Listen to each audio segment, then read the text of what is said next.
The cars are moving out for the parade lap of the Southern 500. 40 cars in all, 20 rows of two. And that sound of finely tuned engines is music to the ears of the some 90,000 stock car fans who have come here to watch this one. Hi, I'm Bill Fleming.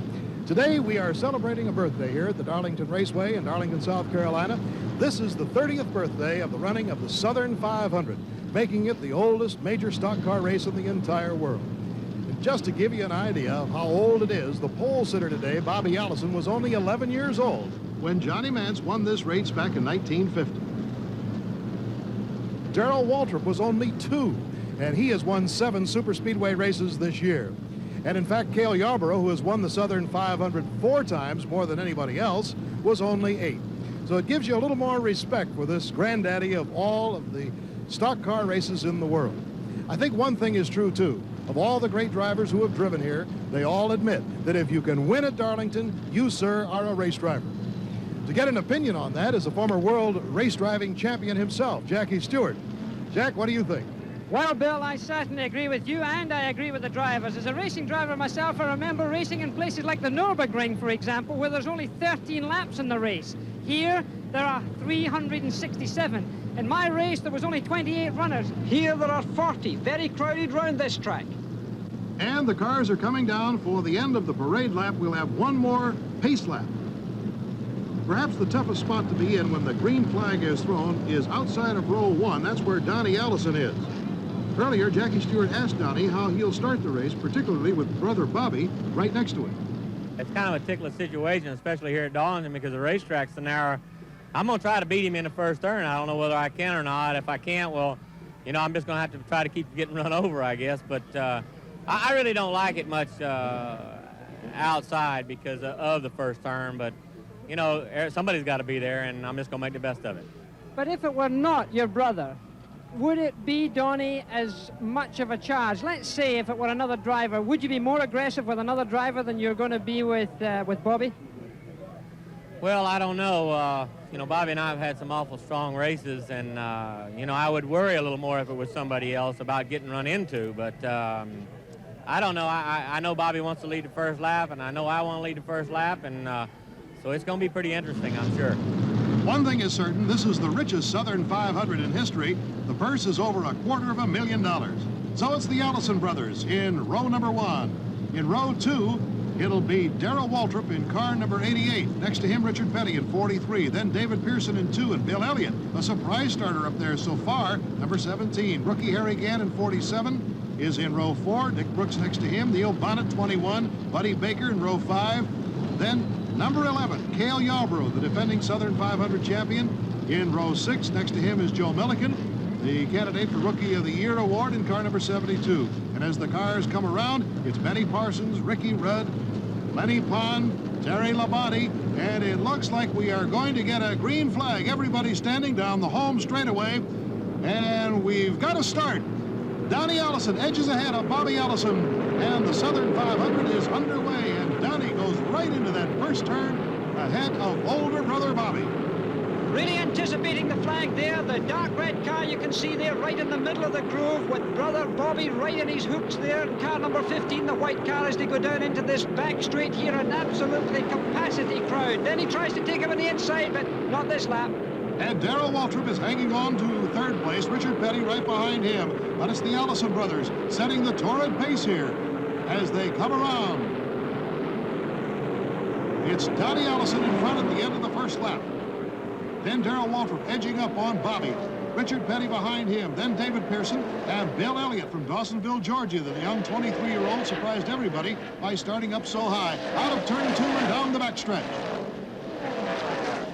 All 40 cars running here, and a long, hot afternoon. Track temperatures well above 130 degrees. This track, 1.366 miles in length, 367 laps, and Donnie Allison hanging on to the lead at the end of 2 laps. It's an amazing thing to see a family leading the race here. The Allison brothers down here, great favorites, of course, real Southern boys, as they've been great favorites from the crowd for many, many years. Donnie Allison, never having quite the success that his brother Bobby has had, but still great charger, one of the fastest drivers on the racetrack. Donnie Allison still looking for his first win on the Grand National Circuit this year.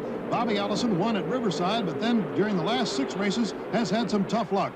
So he would welcome a victory here, and ooh, how close to the wall Bobby came on that one. Not very wide. The racing groove here at Darlington is only 30 feet wide.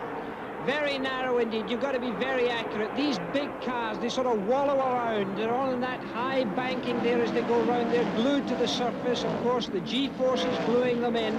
Tremendous fatigue in this racetrack also. The drivers have got to pace themselves very well. Now, Donnie Allison seemed to have taken a little bit of a lead there. Of course, when it's this close motor racing, just a little breath of a mistake by one of the drivers, and look how quickly, just there, Bobby Allison closed up on his brother there. Obviously, Donnie made a slight error because Bobby was trying to slingshot him there as they came into the front stretch. Just a slight error of judgment, just the car scrubbing off a little bit of speed, and somebody's going to pass you, particularly in a short track like this.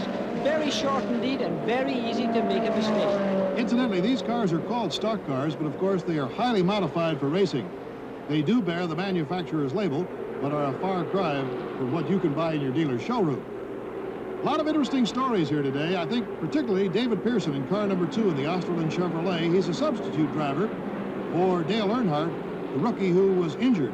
David, of course, used to drive for the Wood brothers, has won 8 times here, 2 Southern 500s and 6 Rebels, and I think perhaps maybe the sentimental favorite to win here today. The last lap by leader Donnie Allison was turned in 33.1 seconds, 148.5 miles per hour. Donnie in the lead, Bobby right behind him, Darrell Waltrip in 3rd, Richard Petty in 4th, David Pearson 5th, Bill Elliott 6th, and Dick Brooks is now 7th. Back for more racing in a moment. Allison and Bobby Allison starting to come into slower traffic now. Donnie still in the lead in the red car, and they slide by on either side of Jimmy Means. Well, I'll take the high road and you take the low road, the brothers said to themselves as they go into turn 3, keeping the same order. Donnie Allison still leading. And Richard Petty, he's come straight off of the racetrack, not out of pit lane, straight into the garage area. That could be very serious for car number 43, Richard Petty. They didn't even bring it down pit lane. Let's see what happens. Up goes the hood here. That's bad. And there's Morris. Petty running down to him, the crew chief. Oh, that is tough because Richard was hanging right in there in 4th place right behind Darrell Waltrip, and all of a sudden he's off the race course. Can you speculate on it? Well, Richard Petty, of course, is on a radio, two-way radio to his crew chief, so therefore he knew that it might have been an electrical problem of some kind, so they very quickly got that repair done. But look at the time they're losing in that pit lane there, but there's your man. Look who's taking the lead, Bill. Bobby Allison has passed brother Donnie for the lead. Darrell Waltrip is still in 3rd, but Neil Bonnet now has moved up into 4th place in place of Richard Petty, who's going to lose several laps to the leaders. Tough break for Richard. Let's find out from Jackie Stewart what was wrong with Petty's car. Maurice, what happened to Richard? There's a control box in there. It costs about $125, and it's just a bad piece, and it's running good. It'll be all right till that box quits. So that little box, the ignition box in that car, was what caused the problem with Richard Petty. As the cars come by, the pace is still very fast, and we've got trouble up between 3 and 4. A car is in trouble, smashing against the wall in turn 4. It's car number 72, Jack. That is rookie Joe Milliken. He seemed to have come together with Harry Gant. He's getting down into the infield. He seems to be okay, but he came in contact very heavily. Isn't it amazing how strong these cars are? He must have hit that concrete wall, and the yellow flag goes out. He must have hit it, Bill, about 40 miles an hour. And look at the damage, but look how the car has stood up to it. Milliken limping in under the first yellow flag of the day, and the drivers are getting a little bit of relief from this extremely high temperature today. High humidity, the equipment is strained, and so is the human body. Some of the drivers had an observation about the heat earlier. It'll take its toll, there's no doubt about it. I hope that I'll be able to stand it. You know, I try to stay outdoors as much as I possibly can to stay used to this hot, humid weather, but I'm sure that's going to take its toll. The humidity is so high, it's so hot, that the physical aspects can take over as well. You can lose enough moisture out of the body that you just can't make it up, that you can't drink enough, and you do get kind of lightheaded, and sometimes even have to have relief. Affects me like it affects everybody else. It just makes it that much tougher on us. You know, it's usually tough on the car, but when it gets this hot, it just makes it that much tougher on the driver. I kind of like the warm weather, and you know, usually I can go pretty good when it's hot. So I hope that holds true today. I'm in good shape. I've run hard everywhere I've been this year. I'm going to run hard today. But I know when this 500 miles is over, I'll be a worn-out 32-year-old man. I can't imagine being 42 and going through the same thing. Heat and time involved is the most important part of the race. As far as physically work, getting out there and doing it ain't really that bad. It's just the time involved. And the heat is a big factor here. You might even see some guys taking relief today. But right now you're standing before the race, your shirt is already wet from perspiration, you're not in the driver's suit and you're not in the cabin of a race car. Well, that's true. Yours the same way. You know, everybody's hot right now. It is hot. And, of course, if it wasn't hot here, it wouldn't be Darlington. Speaking of heat, the pit crew of Joe Milliken is working up quite a sweat, trying to unbend all that metal that got torn up in the accident. Let's go down and find out what happened. Jackie? What went on, Joe? I don't know, Jackie. The car was running a little loose, and I went down in there and spun out. I hit the wall pretty hard, but Harry Gant hit me, too. Some major sheet metal repairs to Joe Milliken's car. It's very important to get him back out in the race because, as you know, he is the leading candidate for the Rookie of the Year award. The green is out, and they're back racing again. And in the lead is Bobby Allison. Darrell Waltrip is right behind him. Bill Elliott has moved into third. Buddy Baker is now fourth, and Neil Bonnet is in fifth place. And they're back up to speed once again following that accident involving Harry Gant and Joe Milliken. Down the backstretch, and now Waltrip is putting a move on Bobby Allison and takes the lead.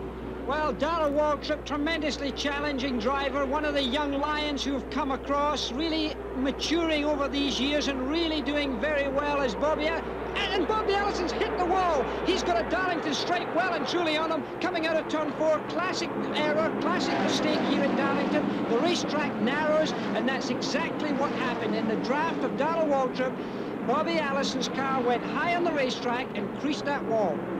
And I'm sure that he has some bent metal on the right side, but it doesn't seem to be hampering him at all. He's keeping certainly right up with the same speed that Darrell Waltrip is. As they come by now, the home stretch, Bobby's actually moving up on Waltrip and looks like he's going to try to pass. Nope, not this time. So Waltrip has the lead. Bobby Allison is second. Buddy Baker now has moved ahead of Bill Elliott into third place. Elliott is fourth. Neil Bonnet is fifth. And Donnie Allison, whose car is overheating, has dropped back into sixth place.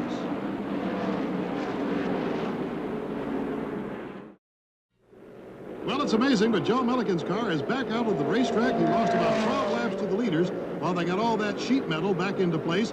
One thing is not in place, and that's the hood. It's running without a hood right now. Jack, maybe that'll help a little bit as far as the heat is concerned. Certainly is, but we've got a situation now, and look at this. We've got Bobby Allison, car number 15, right alongside and past Darrell Waltrip in car number 88. There's Bobby Allison gets himself back in the lead. Bobby Allison in the lead once again, and it's been jockeying back and forth between these two hot drivers this afternoon. Bobby Allison streaking down, and he's into the wall. He came in contact with another car there. He's spinning wildly. He's trying to gain control. He's got it. He's almost got it. No, he goes down into the infield there. I'm sure he hasn't come in contact with anything, but my goodness, it was a close thing. He's got the yellow out here. A big spin for Bobby Allison. He's got the car going again. The car's all over the road. He's got a flat tire in his rear there. And our side, maybe the other side's flat as well. And he should be now heading towards pit lane, getting... And no, he stayed on the racetrack, Bill. And a pretty good reason for that. If he can get by that start-finish line before the leaders, he will not lose a lap. Pretty cool customer is Bobby Allison after a terrifying spin. Jackie, let's see what happened up there between turns 3 and 4. Bobby Allison, car number 15, going into turn 3 there. No trouble at all. Very clean without any problems. Then he comes up to this slower car here. That's H.B. Bailey. Now he's got past the car and suddenly he's come in contact. Bailey seemed to go up the hill. Now that car's in opposite lock. That's to say he's turning right into the skid. Turning towards the skid. Then he loses it and the car spins wildly. Remember, they're doing more than 150 miles an hour at that time. He tried to control it. So it'll be all new rubber for Bobby Allison as he stays in the race. And as he comes in there, you can see that big gouge on the left rear side of the car where H.B. Bailey hit him. The yellow caution flag is out, and so we'll be returning for more of the Southern 500 shortly. Right now, let's join Keith Jackson for the U.S. versus West Germany amateur boxing. Bill Fleming and Jackie Stewart back at the Southern 500. When we left you, Bobby Allison had hit the wall and had relinquished the lead to Darrell Waltrip. Well, Darrell Waltrip still has the lead, although it may not look that way on the race course because car number 2 is ahead of him. That's David Pearson.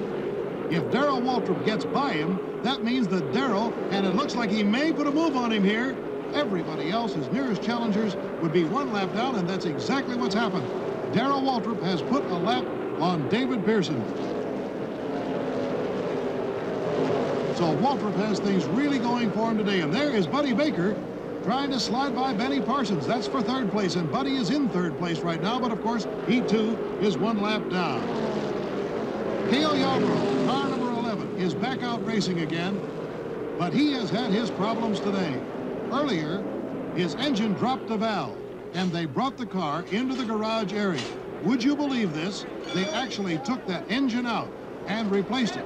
All during this time, Cale was sitting in a car that he described to Jackie as being almost unbearable at 150 degrees.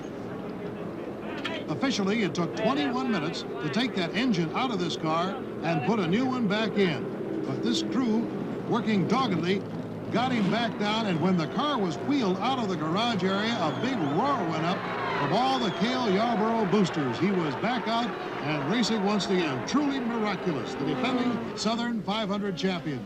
In the meantime, Donnie Allison's car had gone out of the race, and Donnie was taking some much-needed oxygen because they wanted him to stand by to replace Richard Petty. Kyle, Richard's son, standing in the pit area to see what happened to his father, who had said on the radio that he was feeling groggy. Well, as it turned out, he almost passed out when he came out of the car. He was very pale, and Donnie Allison wedged himself in the window and got back out in car number 43. In the meantime, Richard got his helmet off and his cold pack on his head off, which didn't seem to be doing him too much good, and got to an area to get some oxygen, and the medics came over to take a look at him. His brother, Morris, got people away from him so he could get a little bit of breathing room.